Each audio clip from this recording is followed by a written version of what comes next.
The night begins with fire. Not a candle, not a hearth, but a roar. Cane fields crackle like dry bones. Smoke writhes skyward in twisting black rivers, blotting out the stars. The stalks bend and shriek as flame devours them, sparks flying into the humid dark like dying souls. And beneath the rolling heat, above the crack of collapsing timbers, there is a sound even sharper, the screams of men trapped within. 13 planters. 13 voices raised in terror. Their wealth, their lands, their dynasty mean nothing now. The cane, once their gold, is their coffin. They hammer at locked doors, cry for release, choke on the smoke that curls around their throats.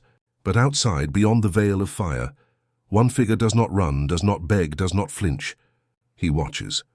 His eyes glint with the reflection of the blaze. His name is Jonah Reed, and for years before this night, the fire had already been burning inside him. Louisiana, 1822.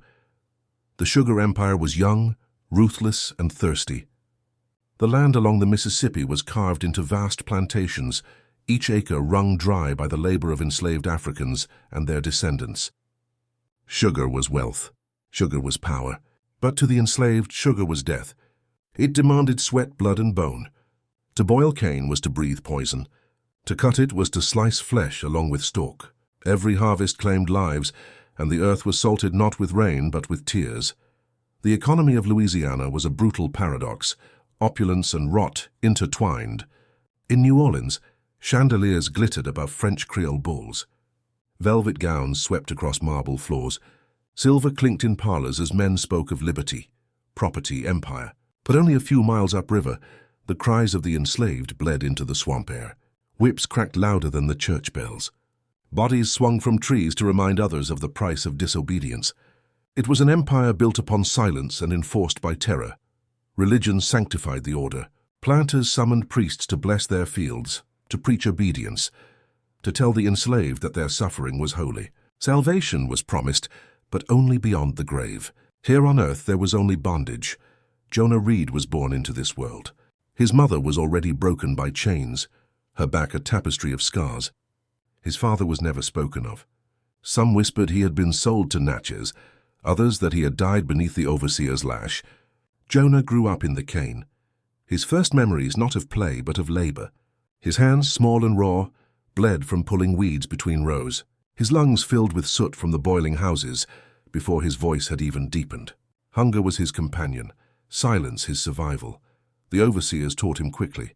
Eye contact was defiance, words were danger, running was suicide. But Jonah was different. He learned the language of the whip, yes, but he also learned the language of fire. In secret, when the others slept, he would steal away to the edges of the fields where discarded cane leaves smoldered. He studied the way flame traveled, how wind bent it, how quickly it consumed. Fire was forbidden, feared as a slave's weapon. Jonah studied it as a scholar studies scripture. By the time he was a young man, his body was corded with muscle, built by endless labor. But his spirit was sharper than his frame. Every lash, every humiliation was written deep inside him, a ledger of cruelty waiting to be repaid. He watched as men were whipped until they could no longer stand, as women were dragged screaming into the planter's house. He saw a boy younger than himself, hanged for stealing molasses, his small body twisting in the breeze while the others were forced to watch. Whispers moved like smoke through the quarters. Rumors of revolts in Haiti, of freedom across the sea. They spoke of Toussaint Louverture, of fire and steel, of black men who had overthrown empires. Most dismissed it as dreams. Jonah did not. Dreams, he knew, could be lit into flame. The years hardened him, but they also hollowed him. He buried friends, siblings, perhaps children of his own. Every funeral was shallow, rushed, performed in secret. Every mound of earth became a silent vow. Jonah's silence was not submission, it was gestation, a storm gathering strength. By 1822, Louisiana's cane fields glistened like green oceans, but beneath them lay dynamite, hunger, grief, rage. The overseers sensed it. Punishments grew harsher. Whippings became spectacles meant to frighten. Gallows were built tall and left standing as reminders. Jonah Reed watched, listened, endured, but endurance is not infinite. The planters believed their control was eternal. They did not see the way Jonah's eyes lingered on the torches. They did not hear the quiet exchange of words in the night, when enslaved men huddled in the shadows, whispering of Haiti, of vengeance, of fire. They did not understand that one spark could turn their empire to ash. The cane bent in the wind, whispering secrets. The river flowed heavy with silt and memory. The swamps hummed with unseen voices, and Jonah Reed walked among them, silent, patient, waiting for the night when silence would end and fire would speak. The night began not with fire, but with silence, an unnatural hush. The frogs of the swamp went quiet. The cicadas muted their relentless song. Even the river seemed to slow, as if nature itself was holding its breath. Only the rustle of cane in the humid breeze filled the darkness, stalks bending like anxious witnesses. Jonah Reed stood among them, a machete in one hand, a bundle of dry cane leaves in the other. His chest rose and fell in steady rhythm, but his eyes betrayed the storm within. Tonight was no longer about survival. Tonight was about reckoning. For months he had prepared. His rebellion was not a sudden spark, but a carefully nursed ember. He had spoken to the others in whispers, in glances, in coded prayers by the quarter's fires. They gathered at night when the overseer slept heavy with drink, when the moon hid behind clouds. They carved plans into the dirt with sticks, then smoothed them over with bare feet. Each man carried his scars, his rage, his reason. Each man had lost someone to the lash, to the noose, to the planter's bed. Jonah gave them a language: fire. The plan was simple but merciless. 13 planters would meet that night in the great hall near the edge of the fields. They would drink brandy, boast of profits, toast the harvest. They would laugh, their voices muffled by oak doors. Jonah would lock those doors from the outside. The cane, dry from weeks without rain, would do the rest.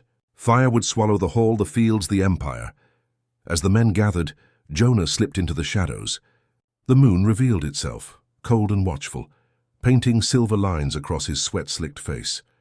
His companions followed: Samuel, whose wife had been whipped until she could no longer stand; Isaac, who carried a rope burn around his neck like a permanent collar; young David, barely 17, who still trembled at night from the sound of cracking leather.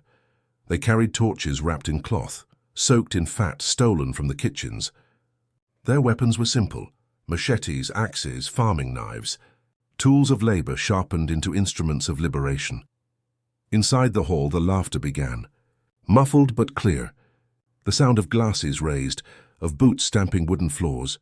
Jonah closed his eyes, listened. The voices of his captors, the same men who had beaten him bloody, who had spat scripture into his wounds, who had chained him to earth like an animal. 13 men, 13 devils. He nodded once. The others moved swiftly. Iron chains lifted, wooden beams dragged from hidden places. They slammed the doors shut, barred them with brute force. The laughter inside paused, replaced with confusion. A voice called out, muffled, "Who's there?" Another, angrier, "Open these doors." Jonah struck his torch to flint. The flame leapt alive, hungry, bright. He touched it to the dry cane piled against the walls. Fire hissed, then roared, running greedily up the stalks, licking the wooden planks. In moments, the great hall was wrapped in a living inferno. Inside, the planters screamed. Fists pounded the doors. The chains rattled. Voices begged, cursed, shouted names. The sound was a chorus of terror, rising and falling with the crack of flames consuming timber. Sight, fire danced along the walls, painting the night in orange. Shadows writhed across the cane like spirits escaping. Smoke curled upward, blotting the stars. Sound, the wood groaned. Screams split the air, high, desperate, animal. The whip cracks Jonah had known all his life were replaced with the frantic drumbeat of men trapped in their own coffin. Smell. Burning cane released a sickly sweetness, mingled with the stench of sweat, fear, singed hair, and boiling flesh. Gunpowder exploded within the hall as muskets caught fire, each blast muffled, chaotic. Touch, the heat pressed against Jonah's skin, blistering, relentless. The machete's handle burned in his grip, slick with sweat. The rope he held tightened, fibers biting his palm like the memory of chains. One by one, the men inside fell silent. First came the choking coughs, then the howls of pain, then only pounding fists. Some tried to climb through windows, but Jonah and Samuel stood waiting. Blades swung. An axe descended. Blood sprayed onto the firelit ground, dark against the glowing stalks. Each man who escaped the fire met steel instead. Jonah's machete flashed, cutting not just flesh but centuries of obedience. David hesitated as a planter burst through the smoke, coughing, blinded. He raised his knife but froze. Jonah's voice cut through the roar. "No mercy!" David's hand shook, then drove the blade deep into the man's chest. The planter fell, blood mingling with ash. David stood wide-eyed, trembling, until Jonah gripped his shoulder. "Now you are free." The hall collapsed in a roar of embers. Sparks shot skyward, showering the cane fields. The fire leapt greedily to the next row, then the next, until the fields themselves were ablaze. Miles of sugar turned into an ocean of flame. The screams ended. Only fire remained, crackling, whispering, feeding. 13 planters gone, swallowed by the same fields they had built on human misery. Jonah stood tall, face lit by the inferno, his shadow stretching long across the ground. Around him the others breathed hard, some weeping, some laughing, some stunned into silence. The night was alive with more than fire. It was alive with vengeance fulfilled, chains broken, fear reversed.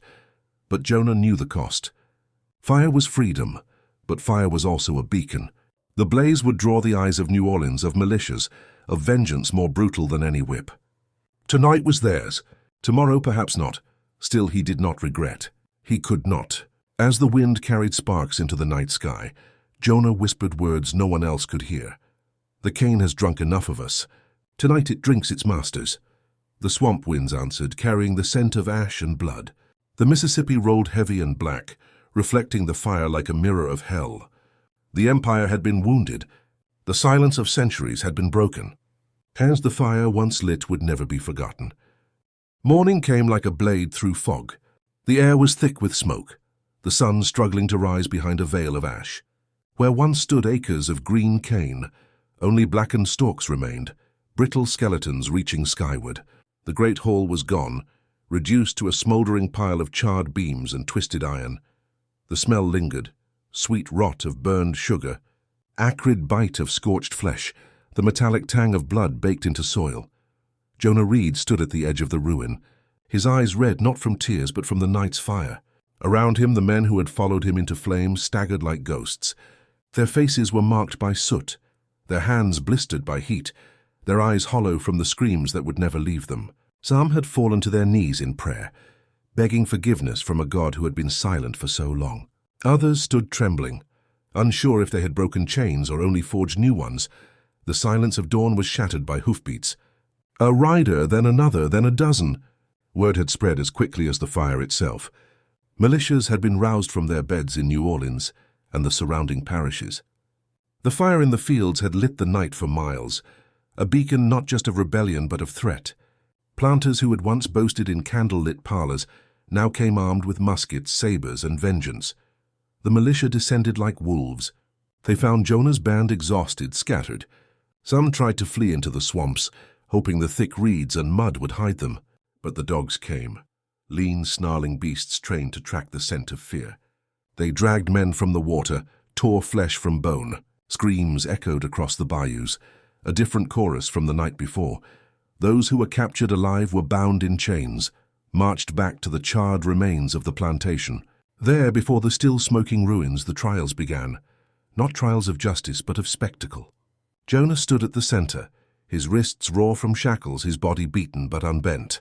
The surviving planters, faces pale with shock and rage, demanded blood. The militia commander read no charges. He only pointed to the gallows hastily built from what remained of the overseer's storehouse. The message was clear. Rebellion must be crushed not just in body but in memory. One by one, Jonah's companions were dragged forward.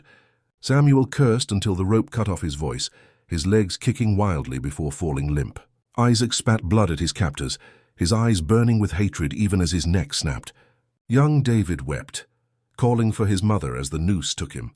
Each body was left hanging, swaying in the humid breeze, a grotesque warning. Finally they came for Jonah. The crowd gathered, planters, overseers, soldiers, even enslaved men and women forced to watch. The noose hung ready, stiff with fresh rope. The commander spoke. "This is the fate of slaves who forget their place." But Jonah did not bow his head. He lifted it, his gaze cutting across the field, across the smoke, across history itself. His voice, hoarse but steady, carried through the hush. "You burned us for generations. Now the fire has spoken back." The crowd shifted uneasily. Some spat, others cursed, but the enslaved, forced into silence, heard him. They carried his words like embers hidden. waiting for wind. The rope tightened around his throat. The trap gave way. His body fell, jerked, stilled. For the militia, it was an ending. For the enslaved, it was a beginning. The immediate aftermath was brutal. Dozens more were arrested, many with no connection to Jonah's fire. Quarters were searched, families torn apart, men whipped until their flesh hung in ribbons.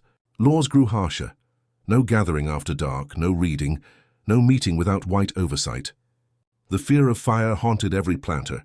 They reinforced their halls with brick, widened their patrols, sharpened their punishments, yet fear cuts both ways. The story of Jonah Reed spread faster than the militia could silence it. Whispers carried through cane rows along the river, into the quarters of distant plantations. They spoke of a man who had turned the planters' wealth into their pyre, who had faced death without bowing. Mothers told the tale to children as warning and as hope. Do not forget Jonah. Fire lives in silence. Folklore bent the details, as folklore always does. Some said Jonah did not die on the gallows, that the rope snapped, that he vanished into the swamps, that his spirit still walked the cane fields on stormy nights. Others swore his shadow could be seen in the flames whenever sugar fields caught fire, a tall figure watching, machete in hand. To the enslaved, he became both man and myth. To the planters, he was nightmare given flesh. The legacy stretched beyond Louisiana. News of the cane field inferno reached Charleston, Havana, even whispers across the Atlantic. In drawing rooms, planters spoke his name with fear, lowering their voices as if saying it too loudly might summon another fire. In the quarters, his name was spoken softly, reverently, as one speaks of saints or prophets. History would not write Jonah Reed into textbooks. The official record called him nothing more than a criminal, a murderer, a savage. His rebellion was minimized, his motives erased. But memory is not only what is written, it is what is whispered, what is sung, what is carried in the marrow of those who survive. And Jonah Reed survived, not in body, but in legend. The cane fields grew back, as they always did. Planters rebuilt, wealth returned, but something had shifted. At night, when the wind moved through the stalks, many swore the sound was not rustle but whisper, a whisper of fire, a whisper of revolt. The empire believed it had silenced Jonah with rope and gallows, yet in truth, it had only given him a different kind of voice, one carried not in books but in blood, not in sermons but in silence. For years after, when enslaved men looked at the torches that lit the fields at night, they remembered. When women saw the smoke from boiling houses rise, they remembered. And when children asked why the overseer feared the dark, the elders whispered, because once in Louisiana, a man named Jonah Reed taught the cane how to burn.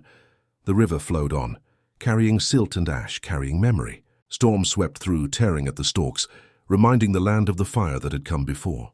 And though the planters believed their dominion eternal, a truth lingered, haunting and unstoppable. The fire they thought they killed had only gone underground, waiting, waiting, waiting, and when it rose again, it would not be 13 planters who burned. It would be an empire,